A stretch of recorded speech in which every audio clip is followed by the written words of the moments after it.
Da-da-da, da-da-da, don't you step on a snake. Don't you ride in a plane. Don't you eat a steak. It might kill you. Don't you. 안녕하세요. 생방송 건강클리닉의 이윤선입니다. 과거에는 요통하면은 노인들의 질환이다라고 생각을 했는데요. 요즘에는 전 인구의 80%가 요통을 경험한 적이 있다고 합니다. 특히나 요통하면은 한 번만 겪고 지나가지 않죠. 두 번이고 세 번이고 계속해서 재발하기 마련인데요. 그리고 이 요통의 원인도 살펴봤더니 굉장히 다양했습니다. 가벼운 근육통부터 시작을 해서요. 젊은 층에서 흔한 디스크에 중장년층에서 흔한 척추관 협착증까지 다양한 원인만큼이나 병의 증상도 다양했고요. 병의 진행 형태 또한 굉장히 다양했습니다. 자, 그래서 생방송 건강클리닉 오늘은요. 여러분들의 척추 건강은 어떠신지, 요통은 없으신지 한번 점검해보는 시간 준비했습니다. 여러분을 위한 2대의 상담 전화 오늘도 활짝 열려 있는데요. 259개 5100번, 5200번 2대의 상담 전화로 여러분의 궁금증 해결해 보시면 좋을 것 같습니다. 자, 오늘 이 시간 다양한 척추 질환의 원인과 치료법에 대해서 친절하게 상담해 주실 분 소개해 드릴게요. 최경보 신경외과 전문의 나오셨습니다. 반갑습니다. 반갑습니다. 척추 질환하면 정말 많은 분들이 겪고 있는 고통입니다. 다양한 척추 질환이 있잖아요. 네. 그중에서도 유독 많은 분들이 겪는 질환이다 하면 뭐가 있을까요? 네, 척추 질환하면 대부분 추간판 탈출증, 즉 디스크를 떠올리기 쉬운데요. 실제로 많이 알려져 있고 또 흔히 발생하는 질환입니다. 하지만 우리 척추 질환 속에 꼭 이 디스크 탈출증만 있는 건 아니고요. 네. 그 외에도 말씀하신 것처럼 척추뼈나 인대가 자라나서 신경길이 좁아지는 척추관 협착증이라든지 또 척추 관절이 망가져서 뼈가 이렇게 흔들리는 척추 전방 전이증, 그리고 인대가 뼈처럼 자라나서 신경을 눌러서 신경길이 좁아지는 후종 인대 골화증 등 다양한 질환이 있는데요. 네. 요즘 노령 인구가 증가하고 또 그렇게 됨으로써 이런 각 척추 질환들의 발병률 또한 매년 증가하고 있는 그런 추세입니다. 네, 약간 비슷한 연세 어르신들을 보면 정말 너도 나도 허리가 아프다고 하는데 사실 그 속을 자세히 들여다보면은 서로 다른 병이 자리 잡고 있었던 거네요. 네. 근데 어쨌든 다들 이렇게 허리가 아프시다고 하는 그 이유는 뭘까요? 네, 무엇보다도 가장 많은 원인은 이렇게 올바르지 못한 이런 자세라든지 또 평소에 이렇게 나쁜 생활 습관들, 그런 부분들에 기인하는 경우가 많습니다. 네. 준비된 그림을 보시면 이 표는 자세에 따라 허리에 실리는 무게를 나타낸 것입니다. 우리가 똑바로 서 있을 때 허리에 가는 무게가 100이라고 그러면은 우리가 허리를 굽힌다든지 또는 앉아 있을 때는 2배의 압력이 허리에 가게 되고요. 네. 또 선체로 이렇게 허리를 굽혀서 무거운 물건을 들거나 또는 의자에 앉은 상태에서 허리를 굽힐 때는 서 있을 때에 비해서 3배에서 4배의 무게가 허리에 실립니다. 이처럼 지속적으로 반복적으로 허리에 무리한 자세를 가하게 되면 이런 퇴행성 디스크 질환이 발생할 확률이 높아지게 됩니다. 그러니까 허리를 많이 구부릴수록 척추 질환이 좀 더 잘 걸린다 이렇게 보면 될까요? 네, 그렇습니다. 네. 그리고 이거 굉장히 유명한 얘기인데요. 우리나라의 좌식 문화가 네. 척추에 안 좋다. 네. 아마 많은 분들이 들어봤을 것 같습니다. 어떤가요? 네. 동물들의 경우에 직립을 하니까 허리 디스크나 이런 게 없는데요. 네. 사람은 유독 이렇게 디스크가 많은데 이런 척추 디스크의 많은 원인 중 특히 우리나라 사람들이 많은 원인이 이게 쪼그리고 앉아서 일을 한다든지 네. 또는 늘 일을 하면서도 목이나 등 허리를 구부리고 생활하는 이런 습관 맞아요. 때문입니다. 네.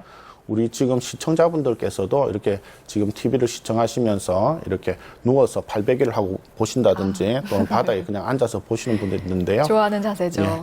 그렇죠. 그래서 그런 허리에 무리가 될 수도 있고요. 또 우리 컴퓨터를 보거나 또는 뭐 이럴 때도 무리가 될 수 있습니다. 우리 흔히 앉아서 식사하시거나 또는 텔레비전 보실 때 바닥에 이렇게 양반 다리를 하고 이렇게 앉아 있으면 네. 허리가 저절로 이렇게 굽어져요. 아, 맞아요. 그러면은 네. 이렇게 허리에 부담이 되고 그런 것들이 척추 질환을 유발할 수 있는데요. 그럴 때는 가급적이면 의자에 앉으시는 게 좋고요. 꼭 바닥에 앉아야 된다면은 좌식 의자를 사용하거나 또는 이렇게 벽이 있는데 등을 대고 허리를 편 상태에서 앉아 있는 게 좋습니다. 네. 또 앉아서 이렇게 일을 하시는 분들 같은 경우에는 앉아 이렇게 바닥에 앉는 것보다는 탁자라든지 또는 다른 작업대에 물건을 두고 앉아서 네. 일하는 게 좋고요. 우리 젊은 분들 컴퓨터 많이 쓰시는데요. 뭐 누워서 한다든지 또는 뭐 배 위에 얹어놓고 이렇게 하는 것보다는 이렇게 탁자 위에 이렇게 올려놓고 모니터를 눈높이에 맞춰서 하시는 것이 좋습니다. 그리고 한 가지만 더 부탁을 드리는 거는 네. 오랫동안 만약에 앉아서 꼭 일을 해야 된다, 작업을 해야 된다 그러면은 이렇게 중간중간에 목이나 등이나 허리를 꼿꼿하게 펴주시고요. 간간히 이렇게 자주 스트레칭도 해주시는 게 허리 건강을 위해서는 도움이 되겠다고 할 수 있겠습니다. 네, 그러니까 일상생활 속에서 구부정한 자세는 최대한 피해주는 게 가장 좋겠네요. 네. 네. 앞서서 제가 척추 질환 굉장히 다양하다고 말씀을 드렸는데요. 그 중에서도 많은 분들이 앓고 있고 또 많은 분들이 가장 쉽게 들은 것, 바로 허리 디스크가 아닐까 싶습니다. 어떤 증상들을 갖고 있나요? 네, 척추 질환들은 다 비슷한 증상이 있어요. 그래서 환자분들도 뭐 허리 아프다, 다리 아프다 그러면 다 디스크다, 협착증이다 이렇게 말씀들 많이 하시는데요. 네. 그만큼 또 많이 알려져 있고 우리 시청자분들도 많이 알고 계신데 하지만은 특정 이렇게 질환이 비슷하다고 그래서 이렇게 다 병이 똑같은 건 아니고요. 네. 특정 증상을 가지고 특정 질환을 유추해 볼 수는 있는데요.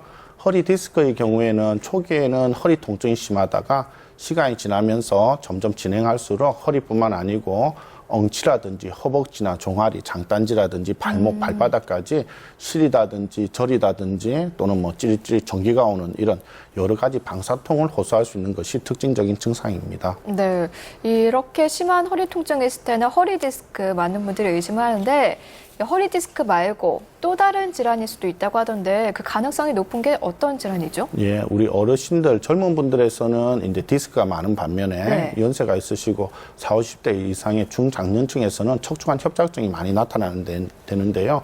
이런 척추관 협착증은 이 척추 신경 뒤쪽에 있는 뼈나 인대가 자라나서 앞쪽에 신경길이 좁아져서 허리뿐만 아니고 다리 증상이 이렇게 나타나게 되고요. 네. 그 외에도 우리 척추 전방 전이증이라 그래서 척추 관절이 망가져서 이렇게 흔들리는 이런 병들도 있는데요. 척추관 협착증의 경우에는 걸어 다닐 때 종아리 장단지가 터질 듯이 아픈 게 있고 네. 또 좀 몇 발짝 걸어가다가 앉아서 좀 쉬면 괜찮고 허리를 굽히면 좀 괜찮고 다시 몇 발짝 걸어가면 또 아프고 하는 이런 증상들이 반복적으로 나타납니다. 네. 자, 여러분, 시간이 지나도 죄송합니다. 시간이 지나도 요통이 없어지지 않는다면은 그때는 한번 전문의를 찾아서 어떤 질환이 있는 건 아닌지 확실히 진단을 받아보는 게 필요하겠습니다. 자, 생방송 건강클리닉 오늘은요, 신경외과 전문의 최경보 선생님과 함께 척추 질환에 대해서 알아보고 있습니다. 자, 지금 전화 상담 걸려와 있는데요. 바로 연결해 보도록 할게요. 여보세요?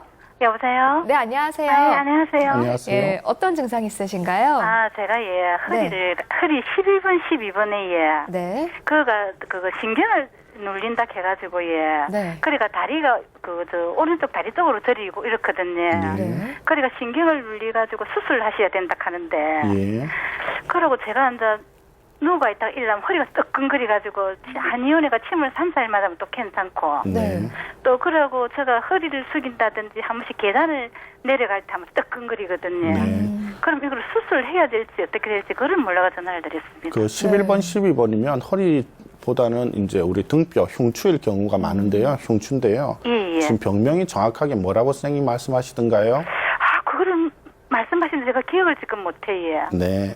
보통 이렇게 허리에는 디스크가 많은데 흉추에는 생각보다는 우리 옆에 갈비뼈가 이렇게 붙어 있어서 충격을 네. 많이 흡수하기 때문에 디스크는 작은 반면에 이제 좀 선천적으로 황색 인대 골화증이라 그래가 뼈가 자라나서 신경을 누르는 이런 협착증이 많이 발생하는데요. 예. 허리 중에서도 이게 흉추에 비해서 요추는 신경이 내려오는 가닥수가 적어요. 위쪽일수록 밑으로 내려가는 신경이 많이 모여 있어요. 네. 그러다 보니까 이렇게 조금만 이렇게 신경을 눌리는 이런 디스크나 또는 뒤쪽에 인대가 자라나도 이렇게 마비가 잘 오고 통증이 많이 심할 수 있어요. 그래서 허리는 생각보다는 그 공간 내에 안에 신경은 몇 개 들어있지 않으니까 좀 눌려지더라도 또 그게 뭐 1년이 되든 2년이 되든 좀 오랫동안 디스크가 있더라도 증상이 천천히 나타나고 어느 정도 시간이 지나면서 적응을 하게 되는데 그에 비해서 흉추는 등 자체뿐만 아니라 다리로 가는 신경들도 많이 있다 보니까 이게 조금만 눌러도 이렇게 신경 증상이 나타나고 문제가 생길 수 있어서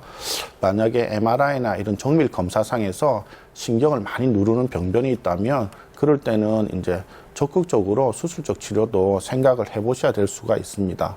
그런데 예 선생님, 네. 제가 딴 병원을 이거를 들고 갔다면 그걸 수술 잘하면 전신 마비가 될 수 있다고 이야기를 잘못 건드리면요. 네네, 그 똑같은 이야기인데요. 어떻게 보면은 그만큼 이 접근을 하는 데 있어서 중요도가 우리가 뭐 다른 앞으로 시술이라든지 이런 것들이 허리 부위, 요추에는 이런 시술들을 할 수 있는 여지가 많은데 그에 비해서 목이라든지 특히 이제 흉추 같은 경우에는 신경이 너무 꽉 차 있는 이런 상태이기 때문에 이걸 좀 이렇게 고도의 숙련된 이런 전문가가 수술하지 않고 잘못 수술을 하면은 말씀하신 것처럼 그런 마비의 위험성도 있을 수는 있습니다. 그래서 가급적이면 이렇게 미세 수술을 하고 그 병변만 적극적으로 직접적으로 수술할 수 있는 만약을 꼭 해야 된다면 그런 좀 큰 병원에서 수술을 하시는 것도 좋은 방법이 될 것 같습니다. 네. 그러면 지금 이대로 있는 게 낫습니까? 조금 후회하는 게 낫습니까? 제가 정확한 그런 본인 사진이라든지 그런 증상만 가지고 보지 않고 증상만 가지고 이렇게 판단하기는 조금 어렵고요. 근데 어떻든 허리 증상이 점점 심해지고 시간이 지나면서 등 통증뿐만 아니라 다리가 저린다든지 다리 힘이 떨어진다든지 또는 대소변이 좀 이전에 비해서 좀 불편하다든지 하는 이런 장애가 나타난다면은 그때는 좀 더 적극적으로 수술적 치료도 생각을 해보시는 게 좋을 것 같습니다. 아, 예, 감사합니다. 예. 네, 오늘 감사합니다. 전화 고맙습니다. 예, 감사합니다. 네. 자, 생방송 건강클리닉 언제나 여러분을 위해서 2대 상담 전화 활짝 열어놓고 있습니다. 259개 5100번, 5200번 2대 상담 전화로 보통 평소에 요통이 있으셨다 아니면 현재 척추 질환을 앓고 계신다 하시는 분들 그 궁금증에 대해서 한번 전화로 해결해 보시면 좋을 것 같습니다. 자, 그럼 저희 계속해서 척추 질환 알아보도록 할게요.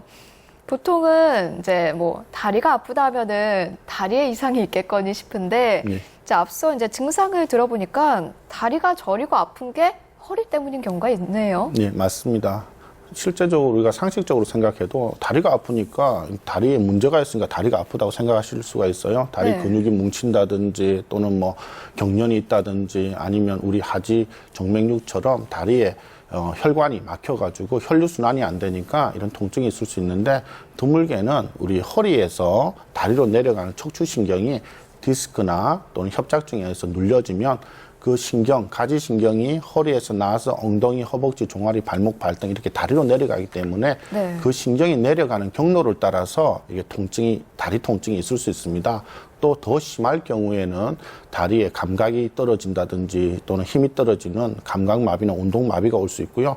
심한 경우에는 소변을 보고 대변을 보는 이런 관략근에도 작용해서 대소변 장애도 올 수가 있습니다. 자, 그러면요, 뭐 허리가 아프다 아니면 다리가 아프다 아니면 허리랑 다리 다 아프다 이런 분들은 네. 일단 척추 쪽에 문제가 있다라고 생각을 하고 이제 의심을 해봐야 되는 건가요? 네, 허리가 아프다 또는 다리가 아프다 해서 모두 다 척추 질환을 의심할 수 있는 건 아니고요. 네. 실제로는 많은 경우에서는 이런 허리나 다리가 아픈데 보면은 그 부위 자체, 특히 허리의 경우에는 우리가 흔히 말하는 요통이라 그러는데요. 단순한 근육통일 가능성도 많습니다. 네. 그럴 경우에는 뭐 약물 치료를 한다든지 또는 물리 치료를 한다든지 또 며칠 쉬어주는 이런 안정만 가지고도 충분히 좋아질 수 있습니다. 하지만 늘 이제 염두에 두셔야 할 부분은 이런 증상들이 며칠 동안 그런 안정을 취했는데도 계속 지속된다든지 또는 더 심해지거나 이전엔 허리만 아팠는데 이제 다리까지도 이제 너무 아파서 일상생활에 현저한 장애가 있다. 그러면 그때는 꼭 병원을 방문하셔서 정확한 진단을 받아보시고 적절한 치료를 하시는 것이 필요하겠습니다. 네, 맞습니다. 특히 허리 통증은 정말 나이에 상관없이 한 번쯤은 다 겪게 되는 그런 통증이 아닐까 싶은데요.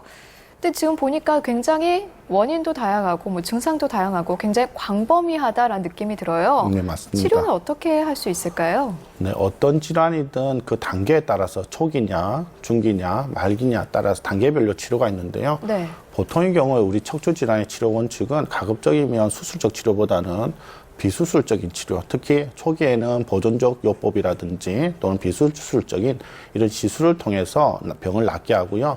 아주 어쩔 수 없이 이렇게 신경 증상이 있다든지 대소변 장애가 있다든지 네. 극심한 통증이 있다든지 어쩔 수 없는 이런 상황에서만 부득이하게 수술을 시행하는 그런 단계입니다.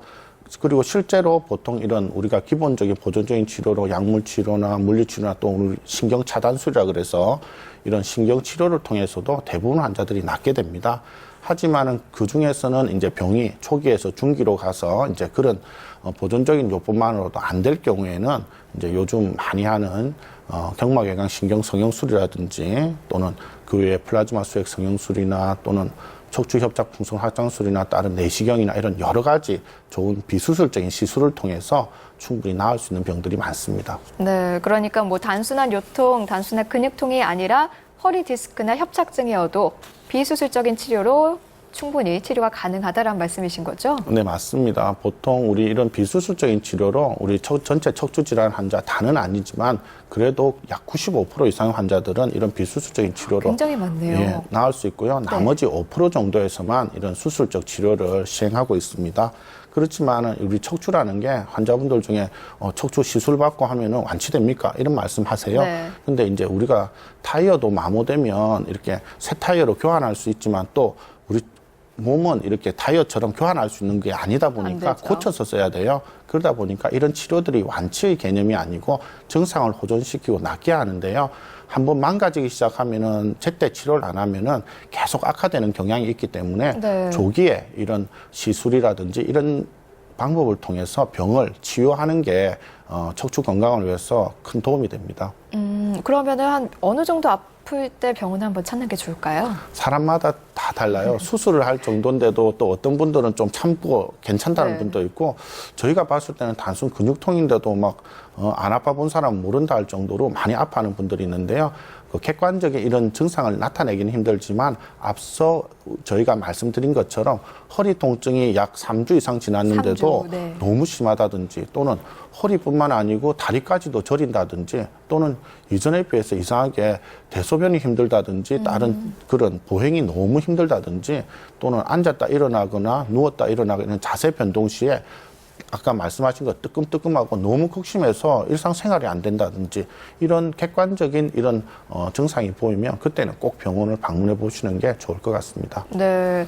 자, 이렇게 계속적으로 허리 통증이 발생해서 병원을 찾게 되면 이제 진단을 받아야 되잖아요. 정확한 병명이 무엇인지. 주로 어떤 검사들로 이렇게 진단이 이루어지고 있나요? 네, 척추 질환을 진단하는 방법은요. 먼저 환자분 어떻게 아프셨는지, 언제부터 아팠는지 네. 먼저 병력 청취를 하고요. 그 이후에 이제 신경학적인 검사를 해서 이상이 있는지 없는지를 봅니다. 그렇게 해서 척추 질환이 의심이 되면 그 다음 단계로 방사선학적인 검사를 하는데요. 이 검사는 우리 기본적인 엑스레이 촬영이 있고요. 네. 정밀 검사인 CT나 MRI가 있습니다. 준비된 그림을 보면서 설명을 드리도록 하겠습니다. 네. 엑스레이는 우리 시청자분들이 잘 아실 텐데요. 가장 기본적인 촬영이고요. 뼈의 상태를 알 수 있고 척추 뼈하고 뼈 사이 디스크 간격이 좁은지 또 허리가 휘어져 있는지 알 수 있습니다. 척추 불안정증이라든지 또는 척추 전방전이증, 척추 분리증 같은 이런 척추 관절에 관련된 이런 질환들은 엑스레이만으로도 네. 조기에 진단이 가능합니다. 하지만 디스크나 척추 신경을 볼 수 없고 뼈만 보기 때문에 초기에는 이런 병이 있더라도 정상으로 볼 수 있는 단점이 있습니다. 거기에 비해서 CT는 뼈의 단면을 볼 수 있고 또 정확하지는 않지만 그래도 대략적으로 디스크 내부라든지 근육, 신경이라든지 이런 것들을 대략적으로 알 수는 있습니다. 거기에 비해서 MRI는 허리를 가로, 세로로 다 잘라서 상세하게 우리가 볼 수 있는데요. 신경이라든지 디스크라든지 또는 근육이라든지 이런 것들도 볼 수 있습니다. 하지만은 이게 너무 고가의 비용이 들고요. 또 한 30분 이상 이렇게 밀폐된 공간에 있어야 돼서 폐쇄 공포증이 있다는 이런 분들한테는 조금 네네. 이렇게 좋지 않은 그런 검사입니다. 네, 그러니까 뭐 뼈의 상태를 볼 때는 엑스레이가 가장 정확하고 신경이나 디스크까지 확실히 알고 싶을 땐 MRI가 가장 좋다라는 말씀이시네요. 네, 맞습니다. 그럼 뭐 좀 더 자세히 설명 들어볼 수 있을까요? 네, 준비된 그림을 보면서 다시 설명을 조금 더 드릴게요. 네. MRI를 실제적으로 척추 질환에서 이렇게 사용한 예인데요. 우리 허리를 세로로 옆에서 본 그림입니다. 허리 제일 왼쪽에 보시면 네. 화살표에 뼈하고 뼈 사이에 있는 디스크가 흘러나와서 까만 덩어리가 밑으로 흘러내려서 뒤쪽에 있는 신경을 누르는 디스크 탈출증이고요. 네. 가운데 있는 검사는 척추관 협착증입니다. 화살표에 보시는 것처럼 신경 뒤쪽에 있는 인대나 또는 후관절이라고 그래서 뼈가 자라나서 앞쪽에 신경을 눌러서 신경길이 좁아지는 이런 증상입니다. 가장 오른쪽에 있는 병은 디스크라든지 또는 협착증이라든지 이런 것들뿐만 아니고 척추 불안정증, 관절까지도 망가져서 뼈가 덜렁덜렁 흔들리면서 아이고, 위에 네. 뼈가 앞쪽으로 미끄러져서 관절이 다 망가져서 이렇게 뼈가 어긋나 있는 이런 그림입니다. 이렇듯 MRI는 척추 질환의 진단에 있어서는 아주 좋은 정밀한 검사입니다. 네, 지금 사진에서 본 맨 왼쪽 허리 디스크로 진단받으신 분들도 이제 앞서서 비수술적 치료로 치료가 가능하다고 하셨어요. 네. 많은 분들이 좀 궁금해하지 않을까 싶은데요. 네. 어떤 방법인가요? 비수술적 치료 방법들 많은데요. 대표적인 그런 검사 요즘 이제 많이 하고 있는 검사 방법 중에 하나가 네. 경막외곽 신경 성형술인데요. 네. 옛날에는 뭐 허리 디스크가 초기라든지 또는 협착증 초기일 때 또는 뭐 좀 더 진행된 중기의 경우에도 약만 먹거나 신경 치료만 하거나 물리 치료만 하거나 네. 몇 년씩 해도 별로 안 난다든지 아니면은 어정쩡해서 그냥 수술을 받는다든지 하는 이런 경우가 많았는데 요즘은 그렇지 않고 이런 특수 시술을 통해서 질병을 고칩니다. 그림에서 보시는 것처럼 국소 마취로 진행을 하고요. 왼쪽에 보시는 것처럼 환자가 누워 있는 상태에서 시암이라는 특수 영상 장치를 보면서 시술을 하게 됩니다. 네. 오른쪽 상단에 보시면 우리 꼬리뼈는 우리 혁대에 있는 가운데 뒤쪽에 있는데요. 네. 꼬리뼈 쪽으로 살짝 마취를 해서 약 1mm 두께의 특수 바늘을 꼬리뼈 사이로 밀어넣고 그 사이로 미세 카테터를 넣어서 병이 있는 허리 디스크나 협착증 부위에 이렇게 위치를 한 후에 특수 약물을 넣어줍니다. 이 약물은 신경이나 디스크가 이렇게 유착되어 있는 유착을 없애주고 그다음에 부어있는 신경의 붓기를 빼고 염증을 없애서 이런 신경 디스크나 이런 협착증의 병을 치료하는데요. 시술 시간은 한 10분에서 15분 정도고 우리 고령이라든지 혈압이나 당뇨가 있어서 수술을 받기 어렵다든지 디스크나 협착증이 한 부위가 아니고 두세 부위 이상 여러 군데 있는 이런 분들에서도 시술이 가능하고 하고 당일 퇴원하셔서 바로 일상생활을 할 수 있어서 참 좋은 시술입니다. 네. 자, 평소에 척추에 무리를 주는 잘못된 자세들로, 부정한 자세들로 허리 통증 겪는 분들 참 많습니다. 자, 생방송 건강클리닉 시청하시는 지금 이 순간도 혹시 구부정하게 앉아 계시진 않은지 다시 한번 확인해 보시고요. 허리를 꼿꼿하게 펴시고 그 다음에 생방송 건강클리닉과 함께 해주시면 좋을 것 같습니다. 자, 지금 전화 상담 걸려와 있는데요. 바로 연결해 보도록 하죠. 네, 여보세요? 네. 네, 안녕하세요. 네, 안녕하세요. 네, 어떤 증상 있으신가요? 네, 제가 지금 나이가 54시고요. 네. 허리가 조금씩 아픈 지는 오래됐는데, 네.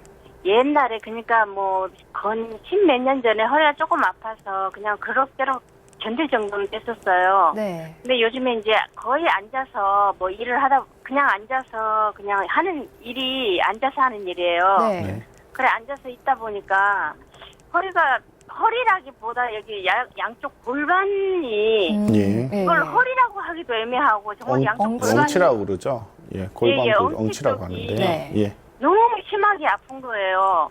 네. 막 아프기 시작하는데 이렇게 아침에 누웠다 일어나면은 막 아야 할 정도로 이렇게 시큰할 때도 있고. 네. 네. 근데 서서 걷거나 이럴 때는 별 증상을 못 느끼는데 그래 아프기 시작을 했어요. 그래서 이게 또 자다가 보면 새벽에는 막 발 쪽에서 계속 쥐가 막 다리가 저리시고요. 풀어졌듯이 네. 올라오는 거예요. 혹시 쥐가 난다 하나? 병원에 가보셨어요? 예, 그래서 이제 조금 여자들은 이제 참다 보니까 네. 참는 데까지 참는다 했는데 도저히 아파서 못 견디겠더라고요. 그래서 이제 병원을 갔는데 조그만 병원에 가니까 그 MRI를 한번 찍어보라고 네. 이야기를 하시더라고요. 그래서 이제 며칠 전에 MRI를 찍으니까 3번, 4번 뼈가 이렇게 어긋나 있으면서 예. 이렇게 사진을 보여주는데 옆으로 이렇게 보여주는데 옆으로 두 군데가 이렇게 튀어나오고 예. 네. 조금 흔들리는 편이라 하면서 예. 좀 심한 것 같다고 그래 시술을 권장을 하시는데 예.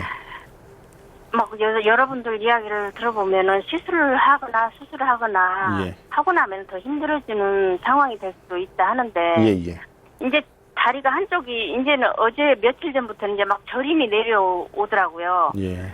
그래서 저린다는 거는 못 느끼고 살았는데 이제 저린다는 게 이제 절실하게 느껴지고. 이제 본인이 느끼는 증상이 이전에 느끼지 예. 못하던 증상을 느끼니까 되게 이게 낯설기도 하고 이상하기도 네, 하고 또 무섭고요. 두렵고 네. 이게 불안하고 하시는데 실제로 지금 아까 제가 초기에 말씀드린 것처럼 뭐 척추의 여러 질환 중에서 뭐 척추 불안정증이니 척추 전방 전이증이니 이런 것들이 앉았다 일어나거나 누웠다 일어나거나 자세 이렇게 변동 시에 증상이 심해지고 사모님 같이 이렇게 다리 증상까지 있을 경우에는 이 어긋나 있는 뼈라든지 또는 이 뼈가 앞쪽으로 미끄러지면 신경도 앞쪽으로 당겨서 이렇게 밀려 나가요. 그러면서 디스크가 달아서 달아 없어진 디스크들이 또 뒤로 밀려 나와서 신경을 누르고 협착증을 심해지고 이런 3종 세트 디스크, 협착증, 그리고 척추 불안정증이 다 와가지고 이런 병이 된 거는 이 관절이나 이런 게 다 망가져서 이제는 허리를 쓸 수 없을 정도까지 망가진 거예요. 그래서 선생님께서 지금 말씀하시는 것처럼 예. 그쪽에 그 원장 선생님도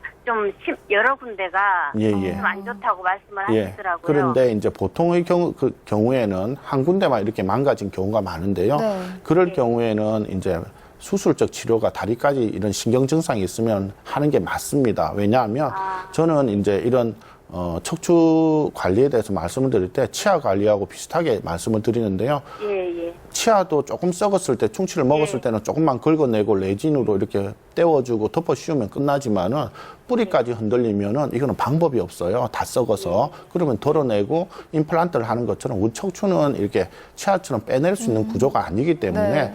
그 흔들리는 뼈를 갖다가 이제 인공 보형물을 넣어서 높이를 높여주고 달아 없는 디스크를 메꿔주고 나사못으로 고정해서 잡아줘야 되는데요. 문제는 그런 수술들 자체가 작은 수술이하고 큰 수술이지만은 이걸 놔뒀을 때는 어떻게 되냐를 생각했을 때 네. 이게 신경이 마비가 빨리 올 수 있고요. 두 번째는 이제 아까 사모님이 한 부위가 아니고 두 부위가 나빠졌다고 그랬는데요. 예. 맞습니까? 이제 여러 부위가 현재, 흔들린다고 하던가요? 이렇게 사진상으로는 그런데 예. 이렇게 진찰을 해보시더니 예. 뭐 여러 군데가 좀 안 좋으시다고. 예. 네. 그런데 이제 말씀을 이걸 하시더라고요. 방치하면은 한 부위에 나빠진 이게 척추 불안정증 때문에 그 위나 그 아래가 인접부 증후라 그래서 한 2, 3년 있으면 그쪽에 관절이 또 무리가 많이 가 또 망가져서 이게 문제가 생길 수 있어요. 그래서 다른 부분들 디스크나 협착증 자체만 있는 것들은 좋은 시술들이 많아서 충분히 치료를 해서 시술로 나을 수 있는데 척추 전방 전이증은 모든 관절이나 디스크, 협착증 이런 것들이 다 와 있기 때문에 이거는 이제 거의 말기 상태이기 때문에 이거는 치료를 하지 않으면 그 다음에는 바로 큰 후유증이 나타날 수 있는 질환이기 때문에 이거는 다른 방법이 없을 것 같네요. 예, 그래서 하는 거는 또 제가 별 걱정은 안 하는데 잘해 주실 거니까 네. 예. 하고 나서 초에 제가 그게 걱정이에요. 예. 근데 하고 이제 나서, 하는 것도 이게 중요한 게 뭐든지 그렇지만은 어떻게 하느냐는 또 중요해요. 수술을 하는데도 뭐 옛날에 몇십 년 전에 일본에서 하는 것처럼 척추 뒤쪽에 있는 이런 후궁판이라 그래가지고 뼈를 갖다가 또 극돌기라고 뼈를 갖다가 옛날 분들은 아직도 이렇게 다 잘라내가지고 신경 뒤에 아무것도 없게 근육만 있게 이렇게 하는데요.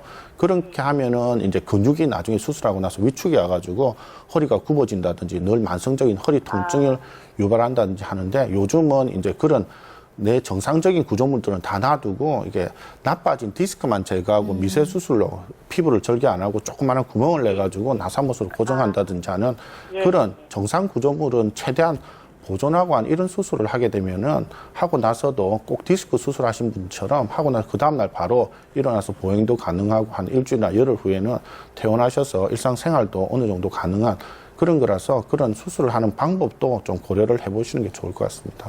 네. 선생님이 아까 말씀하셨는데 풍선 확장술이라는 게 나오던데 예. 그 말씀을 제가 들은 것 같아요. 그쪽에서 말씀하실 예, 척추 때. 사모님 같이 전방 전이증이 있더라도 자기가 이렇게 증상이 안심하고 네. 마비가 없고 그다음에 전방 전이증도 이게 단계가 1단계, 2단계, 3단계, 4단계가 있는데요. 1단계 정도의 초기 단계에서 이렇게 많이 안 흔들리고 디스크도 많이 안 닳고 신경길이 좀 좁아져 있는 이런 경우에는 말씀하신 것처럼 풍선 확장술로 신경 이렇게 길을 기계적으로 넓혀주고 특수 약물을 넣어서 신경의 붓기를 빼고 염증을 없애서 치료하는 이런 방법들도 있습니다. 그렇지만 그거는 이제 완치적인 치료는 아니고요. 짧게는 수개월에서 길게는 뭐 5년, 10년 이렇게 좀 이렇게 아픈 증상을 완화시켜주는 그런 치료도 있는데 다리가 저리고 보행이 힘들고 이런 자세 변동이 힘들고 이런 경우에는 적극적인 수술적인 치료를 고려를 하시는 게 좋을 것 같습니다. 네, 그리고 하고 어머님. 나서 지금 굉장히 선생님께서는 증상이 좀 심하다고 보시고 네네네. 시술보다는 수술 쪽으로 좀 더 적극적으로 생각하기 원하시는 것 같습니다. 네. 오늘 감사합니다. 예, 네, 감사합니다. 오늘 전화 고맙습니다. 예. 네, 감사합니다. 네. 네, 계속해서 바로 다음 전화 연결하도록 하겠습니다. 네, 여보세요? 여보세요? 네, 안녕하세요. 네, 안녕하세요. 네, 어떤 증상이 있으신가요? 저 같은 경우에는요. 네. 고소공복증이 있어가지고 네. MRI 찍지 못하고 그러다가 네. MRI 5분에 이제 약을 먹고 이래가 MRI 찍었거든요. 예. 네. 네, 찍어보니까 이게 제가 허리 아픈 지가 보통 한 4년, 5년 정도 된 것 같아요. 예. 근데 지금 4번, 5번이 협작으로 돼가 있고요. 네. 네, 12번 홍추는 뼈가 내려앉았다고. 예. 홍추는 전에 좀 한번 다친 적이 좀 있었어요. 예. 네, 그때 그 치료를 해가지고 뼈를 이래 고정을 시키가 해야 되는데 안 했다고요. 예. 네. 예, 지금은 할 수 없다 하더라고. 몇 년이 흘렀기 때문에. 예. 근데 그것보다도 지금 허리가 얼마 전에 네네. 화장실 청소를 하다가 네.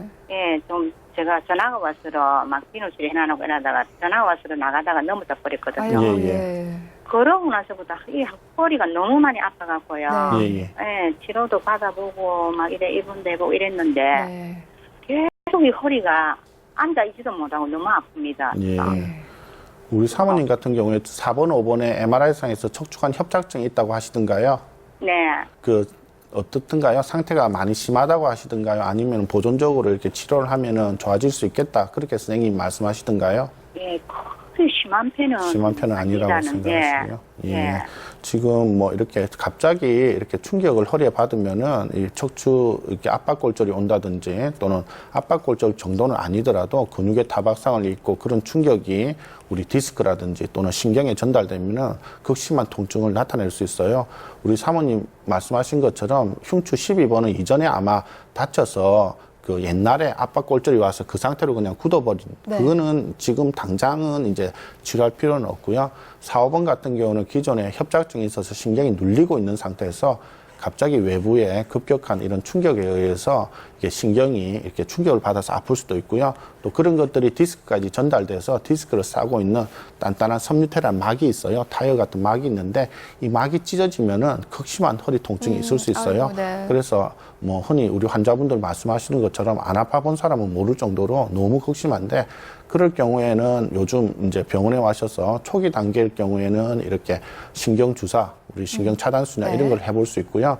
증상이 근데 심하고 그것도 해봤어요. 더 그래도 안 된다 그러면 특수 시술로 꼬리뼈 쪽으로 약을 넣어주는 이런 신경 성형술이라든지 또는 뭐 협착증도 같이 좀 확실하게 좀 길도 넓히고 하겠다 하면은 앞서 말씀드린 것처럼 척추 협착 풍선 확장술 같은 이런 특수 시술을 해볼 수도 있습니다. 보통 이런 시술을 하면은 10명 중에 한 8분 이상은 많은 효과가 있고요. 계속 아픈 2명 이런 분들 같은 경우에도 한 3개월 후에 다시 재시술을 한다든지 또는 물리치료나 도수치료 같은 특수 이런 물리치료를 재활치료를 통해서도 많이 좋아질 수 있는 그런 병입니다. 네. 선생님, 저 같은 경우는 재활 치료도 좀 많이 했고요. 네. 예, 입원해갖고도 했고, 지금 특수 치료도 좀 했고요. 네. 지금, 이거 무릎 지금 관절도, 대뇌성 관절도 지금 이기라 하더라고요. 네. 네.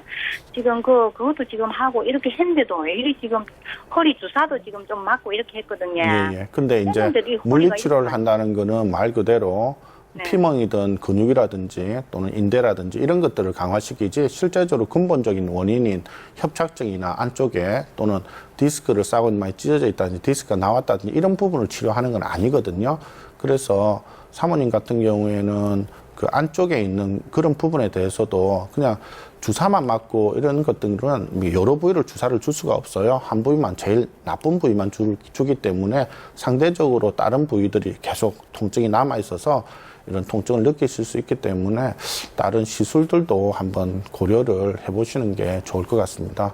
네. 이것도 뭐 시술도 있는 것도 가능하고 이렇습니까? 예, 맞습니다. 원인만 알면 정확한 너무 그 부위의 지금, 치료를 예. 하면은 나을 수 있는 병들입니다. 소파에 앉아 있는데도 앉아 있을 수가 없고 너무 허리가 아팠어요. 네네. 가만히 누워도 허리가 너무너무 아파요 지금. 네. 네. 아마 최근에 그런데도 넘어지시면서 뭔가 또 충격이 갔나 봅니다. 꼭 한번 병원을 빠른 시일 안에 찾으시는 게 좋을 것 같아요. 아, 네, 고맙습니다. 예, 감사합니다. 네, 오늘 전화 고맙습니다. 네. 네, 생만수 건강클리닉 오늘은 신경외과 전문의 최경보 선생님과 함께 척추 질환에 대해서 알아보고 있습니다. 여러분을 위한 2대 상담 전화 오늘도 활짝 열려 있습니다. 259개 5100번 그리고 5200번 이 2대 상담 전화로 여러분의 궁금증 해결해 보시면 좋을 것 같습니다. 자, 그럼 저희 계속해서 알아보도록 할게요. 앞서 이제 척추 질환의 비수술 치료법 하실 때 플라즈마 디스크 수액 성형술 언급해 주셨는데요. 네네. 좀 더 자세히 설명 들어볼 수 있을까요? 네, 준비된 그림을 보면서 설명을 드리겠습니다. 네. 플라즈마 디스크 수액 성형술은 이게 디스크가 탈출을 하면은 디스크 핵을 싸고 있는 섬유태라는 막이 찢어지는데요. 네. 그림에서 보시는 것처럼 이렇게 왼쪽 아래쪽에 보시면 이런 기다란 카테터가 있고요. 그다음에 화살표 모양으로 이렇게 레버가 있어서 이 레버를 조정을 하면은 이 카테터 끝이 아래 위로 좌우로 이렇게 움직이게 됩니다. 네, 그렇네요. 오른쪽 위에 보시면 연속된 그림이 있는데요. 네. 가장 오른쪽 편에 상단에 보시면 이 찢어진 틈 속으로 조그마한 이런 플라즈마 관이 허리 안으로 들어가서 이 네. 찢어진 데 열을 가합니다. 열을 가하면 이 부위에 탈출된 디스크들이 쪼그라들거나 또는 분자 상태로 분해돼서 없어지는 플라즈마 상태가 되고요. 네. 이 찢어진 부위에는 우리 이빨 신경 치료할 때 보면은 거기에 이제 통증을 유발하는 신경이 있잖아요. 그런 신경을 파괴하는 것처럼 여기도 열을 가해서 이 통증을 느끼는 이런 신경들을 파괴를 하게 됩니다. 그렇게 됨으로써 디스크 부피를 줄여주고 디스크 내부의 압력을 낮춰주는 이런 시술이 플라즈마 수액 성형술인데요. 이 시술도 뭐 부분 마취로 하고 또 하고 나서 바로 당일 퇴원해서 일도 가능하고요. 또 이 시술을 이 자체로도 할 수도 있지만 앞서 말씀드린 신경 성형술이나 이런 시술하고 같이 이렇게 병합해서 해서 더욱더 이 치료 효과를 높이기도 합니다. 그러니까 주사판을 이용해서 디스크 안에 아예 넣어서 예, 직접 시행하는 거네요. 근본적인 원인을 치료하는데요. 아까 시청자분도 이렇게 질의상에서 말씀하신 것처럼 이런 네. 시술들이 개발된 지가 불과 한 1, 2년 얼마 안 됐는데요. 네. 환자분들은 요즘 뭐 많은 인터넷이나 TV나 이런 매체를 보고 많이 아셔서 맞아요. 환자분들이 오히려 알고 의사 선생님한테 질문하는 이런 경우가 돼서 저희들도 더욱더 공부 열심히 하고 있습니다. 네. 자, 그리고 앞서서 상담 사례에서도 이제 나왔었죠. 풍선 확장술 이제 설명을 간략해 주셨었는데 어떤 방법인지 자세히 좀 더 설명 들어볼 수 있을까요? 네, 풍선 확장술요. 저희 흔히 뭐 일상생활하면서 보면은 이렇게 풍선 확장술 말 그대로 풍선을 이용해서 신경길을 넓혀주는 거예요. 네. 그래서 척추관이 협착증에서 좁아졌을 때 그 길을 넓혀주는데요. 실제로 우리 뇌의 혈관이 이렇게 쪼그라든다든지 또는 심장의 혈관이 쪼그라들 때 옛날에는 이런 풍선을 넣어서 확장을 해줬어요. 이런 네. 기술들이 응용이 되어서 우리 척추도 한번 그렇게 치료를 해보자. 원래 뇌에서 시행하던 거예요. 뇌 혈류 순환을 회복시켜주고 뇌경색이 있다든지 또는 심장에 심근경색이 와서 심장의 관상동맥이라는 혈관을 넓혀주는 이런 시술들이 이렇게 허리 쪽에 이렇게 응용이 돼서 한 게 이런 척추협착 풍선 확장술인데요. 실제로 이제 신경 성형술을 하는 그런 부분에 좀 더 기계적으로 이렇게 신경길을 넓혀주는 걸 합쳐서 더 성공 효과를 높여주는 이런 시술입니다. 네. 어떤 과정으로 시행되는지 한번 함께 그림과 함께 설명 들어보시죠. 네, 그림 보시겠습니다. 왼쪽 아래쪽에 보시면 미세 카테터가 있는데요. 네. 특수 카테터 끝에 이렇게 약 2mm 정도 볼록하게 이렇게 풍선이 확장되어 있는 게 보입니다. 왼쪽 아래쪽에 보시면 가지신경이 두 가닥이 나오고 있는데요. 아래쪽에 보시면은 협착이 돼서 뼈가 자라나고 인대가 자라나서 좁아진 이 추간공이라는 이 길을 이 풍선이 늘어나면서 기계적으로 공간을 이렇게 만들어줍니다. 네. 오른쪽에 보시면 바깥쪽에 보시면 꼬리뼈 쪽에서 삽입된 이 카테터가 병변이 있는 협착증에 위치한 후에 특수 조영제를 넣어서 이 풍선을 확장시키면 좁아진 신경길이 넓혀지고요. 그 이후에는 여기다가 신경 성형술에서 한 것처럼 특수 약물을 넣어줍니다. 그래서 부어있는 신경의 붓기를 빼고 염증을 없애고 또 유착을 없애주는 이런 부가적인 작용을 통해서 척추관 협착증 초기뿐만 아니라 중기나 말기 많이 심해진 환자한테서도 증상의 호전을 위해서 또 어떤 중간이나 또는 초기 단계에서는 네. 거의 완치에 가깝게 치료를 위해서도 많이 쓰이고 있는 이런 시술입니다. 그렇군요. 그러니까 지금 저희가 살펴본 디스크 수액 성형술과 풍선 확장술은 비수술적 치료에 속하는 거고요. 네. 또 이제 수술하고 비수술의 중간 단계라고 볼 만한 뭐 내시경을 이용한 수술법이 있다 들었어요. 네, 맞습니다. 여성분들도 옛날에는 이렇게 자궁이나 또는 난소에 혹이 있으면 개복술 배를 열어서 이렇게 네. 수술을 했잖아요. 근데 요즘은 이제 복강경이라 그래서 조그마한 구멍을 두세 개만 뚫어서 네. 이렇게 다 자궁 근종이나 이런 암도 수술을 하는데요. 척추도 옛날엔 열어서 하는 수술을 열지 않고 조그마한 구멍을 통해서 디스크를 제거합니다. 네. 그림에서 보시는 것처럼 왼쪽 아래쪽에 보시면 국소 만취한 상태에서 환자가 누워있는 상태에서 허리 쪽에 약 0.6cm 가량의 관을 디스크 내부로 삽입해서 네. 오른쪽 아래쪽에 보시는 이런 내시경을 허리 안으로 넣습니다. 그리고 이 내시경에 장착된 소형 카메라를 통해서 오른쪽 위쪽에 보시는 것처럼 모니터를 통해서 화면을 보면서 시술을 하는데요. 네. 이 내시경 안으로는 미세 집게가 들어가서 탈출된 디스크 덩어리를 직접 제거도 해주고요. 고주파 열 응고기나 또는 홀륨약을 레이저 같은 이런 레이저를 통해서 디스크 사이즈를 이렇게 줄여주거나 또는 오그라뜨려서 없애주는 이런 직접적인 시술입니다. 앞서 다른 시술들 같은 경우에는 이렇게 증상 완화를 목적으로 한다면은 이 내시경 같은 경우에 내시경 레이저 수액 절제술 같은 경우는 열어서 하는 수술만큼 직접적으로 탈출된 디스크를 제거하기 때문에 이렇게 더 요즘 젊은 근본적인, 분들이라든지 또는 디스크가 탈출을 했는데 내가 뭐 한 달씩 쉬어야 되고 수술을 해야 되고 이런 게 어려운 직장인들이나 이런 분들에서 각광을 받고 있고요. 하지만 이런 내시경이나 이런 시술들이 워낙 초정밀에 이렇게 고난이도의 시술이다 보니까 이 시술을 갖다가 이렇게 받을 수 있다든지 또는 장비가 워낙 고가다 보니까 그런 데가 이렇게 좀 제한돼 있어서 잘 선택을 하시는 게 좋을 것 같습니다. 네, 맞습니다. 뭐 지금까지 이렇게 세 가지 치료 방법 알아봤는데요. 자, 이렇게 비수술로 해결이 된다면 참 좋겠지만요.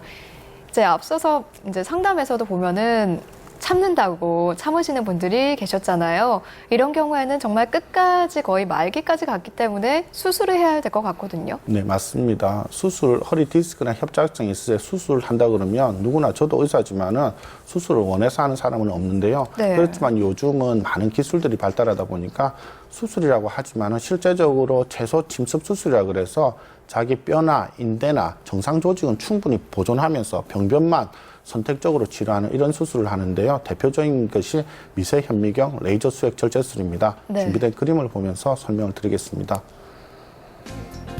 이 시술은 보시는 것처럼 두 사람이 서 있는데 가운데에 큰 현미경이 있어요.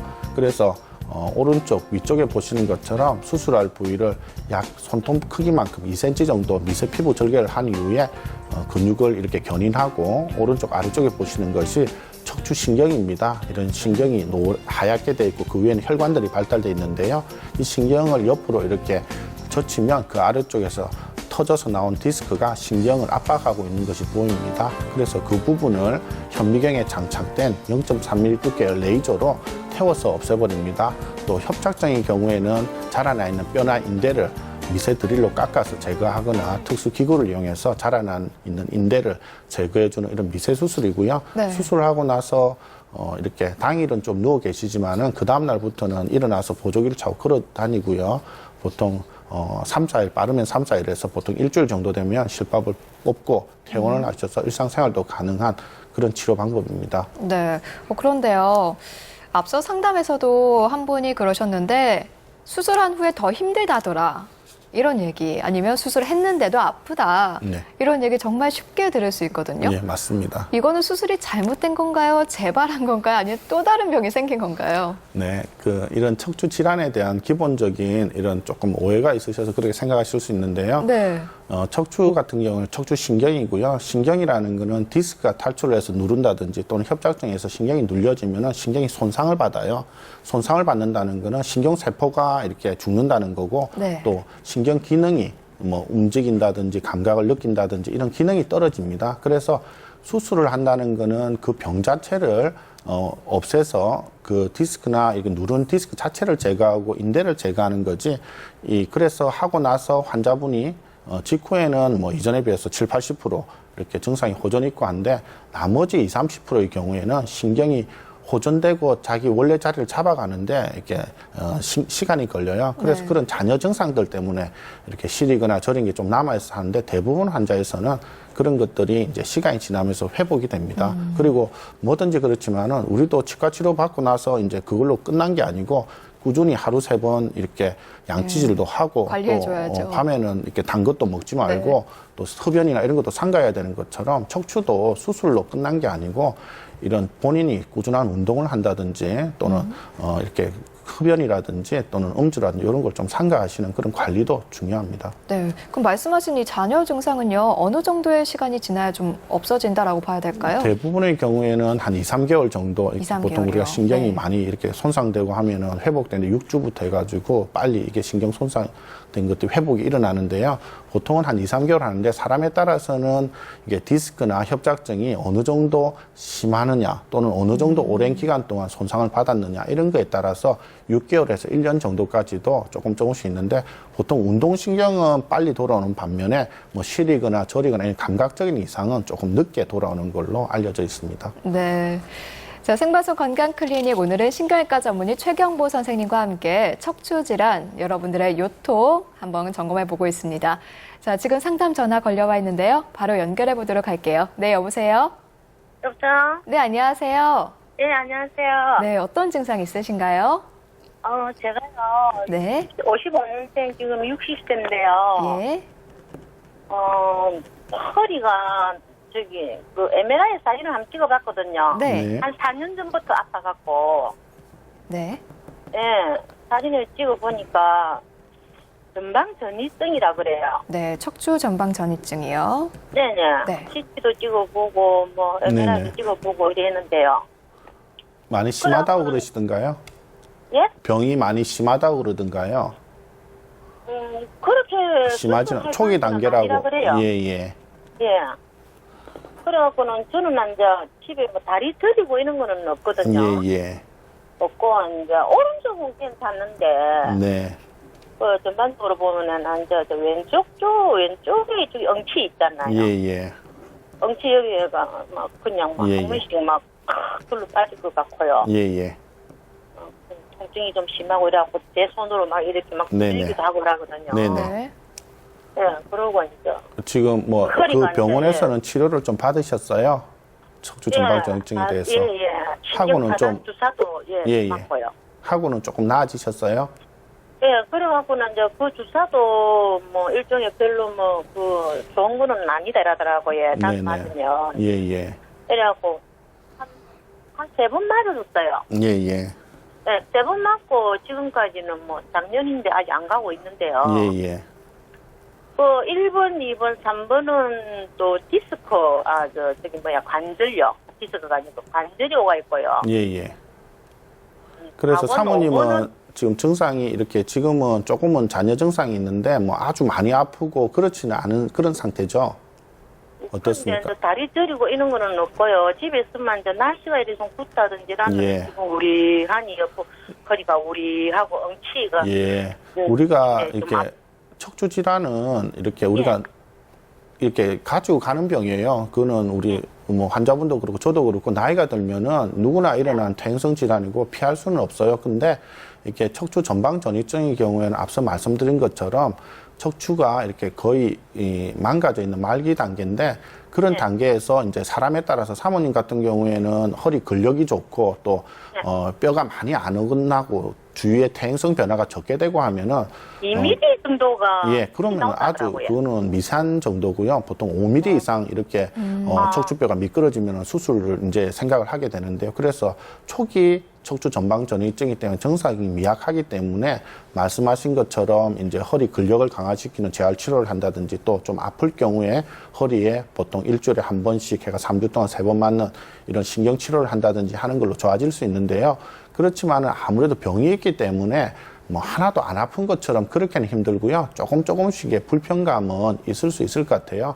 근데 그런 것들을 강화시키기 위해서는 뭐 특수 물리치료, 도수치료라 그래서 심부 근육을 강화시키고 인대를 강화시키는 이런 물리치료를 그런 걸 전문으로 하는 병원에 좀 받으신다든지 또는 개인적으로 헬스나 이런 거를 하셔가지고 러닝머신이나 이런 거에서 좀 걷거나 또는 경사를 주고 오르막길, 내리막길 경사를 써서 올라갈 때 쓰는 허리, 다리 근육, 내려갈 때 쓰는 다리 근육 이렇게 자유롭게 쓸 수 있다든지 또는 수영이나 이런 거 유산소 운동을 한다든지 그런 운동 치료를 곁들이시면은 참 좋아질 것 같습니다. 네. 자, 오늘 시간 관계상 전화 상담은 여기까지 하기로 하고요. 혹시 더 궁금한 점 있으시다면 저희가 방송 후에 다시 연락드리도록 하겠습니다. 자, 선생님 그러면요. 저희 이제 마무리를 좀 해볼까 합니다. 일단 척추가 뭐 이렇든 저렇든 치료를 하고 나서 관리를 꾸준히 해야 되잖아요. 네, 맞습니다. 어떤 식으로 관리를 하는 게 좋을까요? 네, 척추 시술이나 수술이 끝이라고 생각하시는 분들이 의외로 많은데요. 네. 오히려 저는 또 다른 시작이라고 말씀을 드리는데요. 이런 시술을 하고 나서 약해진 허리 근육이나 심부 근육, 인대를 강화시켜주는 이런 도수 치료라든지 이런 물리 치료도 필요하고요. 또 가장 좋은 운동은 걷기 운동입니다. 네. 바른 자세로 올바르게 걷는 이런 자세를 하는데 너무 욕심을 내서 처음부터 무리하게 하지 말고 네. 자신의 그런 능력에 맞는 그런 운동을 하는 것이 중요하고요. 한 번 더 강조하지만 올바른 자세로 하는 것도 꼭 명심하셔야 되겠습니다. 네. 자, 생만수 건강클리닉 오늘은 신경외과 전문의 최경보 선생님과 함께 척추 질환에 대해서 알아봤습니다. 선생님 오늘 말씀 고맙습니다. 감사합니다. 네, 요즘같이 바닷물 온도가 높아지는 여름철에는요, 해산물을 날로 먹으면 비브리오 폐혈증에 걸리기 쉽습니다. 이미 많은 지역에서, 특히 우리 지역에서 이 비브리오 폐혈증의 환자가 잇따라 발생하고 있다고 하는데요. 치사율이 무려 50%에 달한다고 합니다. 당연히 건강한 사람분보다는 만성 간 질환자 혹은 당뇨병 환자 아니면 알코올 중독같이 면역력이 떨어진 분들에게 더 치명적이라고 하고요. 그리고 상처가 있으신 분들이 바닷물에 접촉을 하게 돼도 그대로 감염이 된다고 합니다.